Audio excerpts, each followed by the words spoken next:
saying this and the other. But when a member is not able to do this, and a report is brought to the table before the House, isn't it therefore a fact that they will depend on the guy seated next to them to say, okay, this is what it says? If thank you, Fred. That's a very, very critical question. And maybe before I answer, I also want to clarify that indeed there was a bill. Actually, it was the Elections Act Amendment Bill, which was brought by, I think, the majority leader. I sit in the House Business Committee. And actually, it was not the Speaker who decided. It's the House Business Committee, which I sit in, and Speaker is the chairman.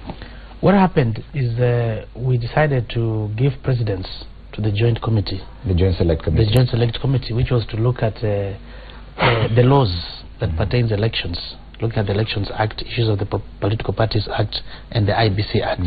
So it was given precedence, and as he clearly puts it, we had actually debated that bill at the second reading. We are supposed to go to the third reading, and the decision was made, let's go to the third reading in case of any amendments, because when you go to the Committee of the Whole House is when you bring in some amendments.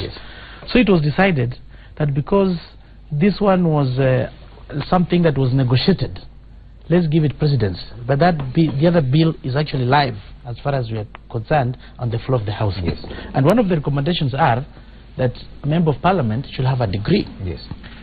And we've had so many leaders who never had degrees and they did very well. As he clearly puts it, Tom Mboya. People have talked of Winston Churchill. But ask yourself, what times were those? Those were the then times, but not now. Remember, right now in Parliament, this is a presidential system. Like the budget making, the House is a budget making process. It goes through the Parliament. You find somebody, when it comes to issues of the budget, he doesn't know anything. We have other MPs, even they don't understand anything on matters of taxation, matters of inflation. Imagine that we say leadership comes from God, but it's important you must have some basic minimums. For instance, right now, in Parliament you have three roles. You need to legislate, you need to oversight, and you need to represent. Representation anyone can do, but oversight. You must have some minimum qualifications. When it comes to, for example, the county assemblies, those CECs, they are graduates. MCS are not. When it comes to the National Assembly, we're also having those issues. You're bringing Professor Kaimenyi there, and you're supposed to oversight. And somebody doesn't have it, what it is. Will you manage to oversight? Will you manage? It is difficult. And that's why even when it comes to legislative process, you find some few members of Parliament there. It is actually difficult. So it is indeed important. It should not be a measure of leadership, but when it comes to legislative roles, it is indeed important that some minimum qualifications in terms of academia should be put in place. Article 99 of the Constitution is clear. It says that for you to run for this seat, you must satisfy educational set standards, whether in the Constitution or in any statute.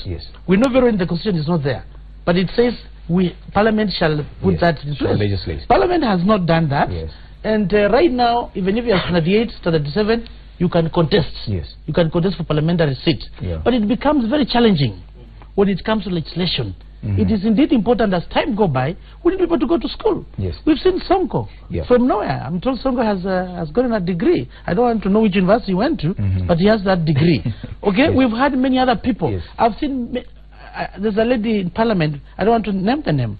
We are told her level of education is very low, but when you see the commitment, when she speaks, she cannot speak English, maybe she'll speak Swahili, but she's very good. But that is in terms of representation. Well. But legislation and oversight, as time go by, at least we need a time frame so that we can have some minimum qualifications. Njogu Barua, you're among the few members of the National Assemblies who has a doctorate degree.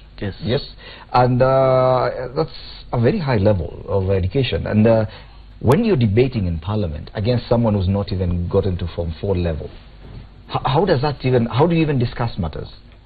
Isn't it a problem? I think my colleague Honorable Chris Omoro has said it all. But before I get that point, I'd like to say that the leadership is about making decisions. And what I can say is that if this bill is brought to the House today, requiring a member of Parliament to have a degree as a basic minimum, I would support it and vote for it. Because as you have heard is that you have got three functions. One of them are representing, oversighting and registration. there is none of that you can do effectively without basic education. First and foremost, when you are elected from your constituency, you are sworn in as a member of the National Assembly. So you become a national leader. Although I'm from Gishugu, I can talk on behalf of people from Ugenya or from Kiminini any day because I'm a national leader. When I go outside the country, like I come from Stockholm the other day, Stockholm Water Week, although I was not a panelist, I went to a workshop, and because it was the East African panelist was not there, who was supposed to be a politician from an East African country, and I said I'm a member of parliament, I was able to fit the bill and became a panelist because I understand the issues. So the question I have is, somebody without a degree, how do you discuss climate change in the first place? What do you call it in the first place? I think what I want to say is that as much as you are becoming simplistic in terms of giving everybody an opportunity, you also have to think at the environment in which you're operating from. Right now, you are in an environment where everybody having Form 4 education is like basic education today. In the next few years, the first degree will be a basic education level. There will be so many. We are producing about over 30,000 degrees every year. So I think for us to be able to represent and actually to register it, we need basic degree as a basic minimum at the parliament. The other thing is when you're talking about debate in the house, sometimes and most of the time, somebody who is knowledgeable, like Ochieng and some of us here, we don't debate for the sake of it, because you have to study the bill and point at the issues you want to support or oppose. But there comes a time when issue of content is a challenge. You look at which side your people are moving in, then you become part of the mob. That's where psychophancy comes in. And what I want to say in this forum is that psychophancy will not take this country forward. Psychophancy is in fact fed by lack of education. Lack of education, So what you are saying is, in terms of advocacy, as a member of parliament or a member of county assembly, we need to have what is called informed advocacy. That is advocacy based on information. Advocacy based on fact. And that is why, if you cannot be able to interrogate a report, like today's report in the afternoon about Justice Maranga, you may not be able to comment about it. And if you are not able to comment about it, even if you are given a chance, it means you are even failing your people in their own representation. But before we continue, I need to tease this. Psychophancy is not a function of lack of education. In fact, some of the biggest psychopaths in this country are the most learned. And I can name names if you ask me to. So let us not use education. Okay, can I clarify that? No. I want to clarify that. I'm not saying educated people cannot be psychophants. They too can be. But the other people are not educated. The only opportunity they have is psychophancy. In fact, on the contrary, you will find that most of the guys who don't go to school and are in parliament or in MCAs, I will know what their people need. The learned guys are the ones who want to go through circles. And in a short while, I want us to discuss the MCA issue, but I need to remind our viewers that in a short while we'll be heading over to State House for the State House Summit, and today's session is about anti-corruption and accountability, and that will come in a short while. As you can see there on your screens, those attending are already getting ready. Guests are just arriving in State House, and that session will be starting in the next half an hour or so, and of course we'll be televising that session live, so you can catch it live right here on Citizen TV. In the meantime, we continue with our news review, and fine, with the National Assembly, it could be a requirement. It could be an ideal situation if we had all members of the National Assemblies at least with graduate degrees, at least first degree. But what about the members of the county assembly? I've heard people suggesting on this panel that even the fights we are seeing in the county assembly level could be due to frustration and the lack of the ability to debate reasonably, and you resort to violence because someone has raised an issue and you do not know how to verbalize your opposition to the issue, and you just go and punch them. Not do you quite.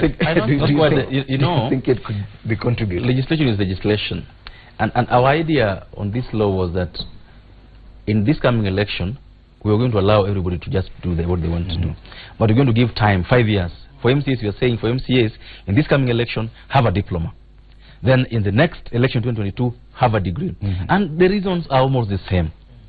The reasons are like this: that you've seen governors cannot even answer questions in the Senate.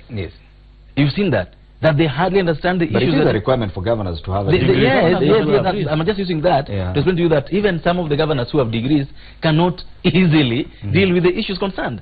So how difficult would it be for an MCA on issues that the governor doesn't understand? That's what we're talking about. And by the way, one of the major clinchers in the new constitution is devolution. And it's going to be here with us for a long time, and we have an interest in making it work. We have all of us have interest in making devolution work, and that's why in this coming election, the two seats that are being said to be in quotes lucrative or more competitive are the MCA seat and the governor seat. And now, if we're going to have so many people going to run for that because they know that this is where everything else is being done, and it's for good reasons. Water is devolved. Agriculture is devolved. Health. These are the issues that concern common wananchi. All of these have been devolved. So we must have MCAs that have capacity to engage with these matters.